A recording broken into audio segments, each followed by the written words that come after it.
I'm gonna still have like wrist control, sleeve, whatever it is you have. I'm gripping around the back of his neck, right? However I can maintain this. Usually I try to grip deep and pull him here as a form of control. Sometimes you might get kind of really deep on them this way. Maybe you're trying to grab for the back of their gi, right? Or whatever kind of clothing they have.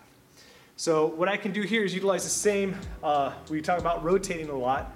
So once I have this cavity here, because a lot of times they try to make space on you, right? I can just start to turn my hips in. This and me pulling his arm straight across while I'm turning and kind of clotheslining his head now, it's gonna rotate him over. So if I continue with this rotation, it's gonna make it kind of look like I'm sitting down, right? So this is kind of like a hip toss over the head kind of a throw. So if I keep on rotating into the ground, he goes that way. Now if I do this kind of like in a harai goshi style, maybe I don't wanna fall to the ground directly with him. I'm here, I turn in, and I'm gripping here or clotheslining this way. I stick my leg out, and same thing happens there. How would you do this if a person was striking towards you or running towards you like that?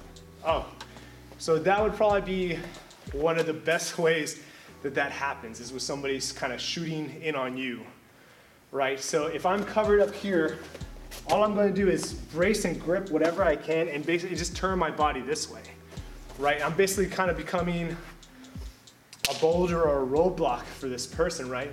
So they can be swinging and I'm just going to turn and shove my leg out. It's a good probability you're probably going to end up on the ground with that person. So if you can maintain grip, whatever you can with the leading hand, right? This is my leading hand anyways, that's how I refer to it.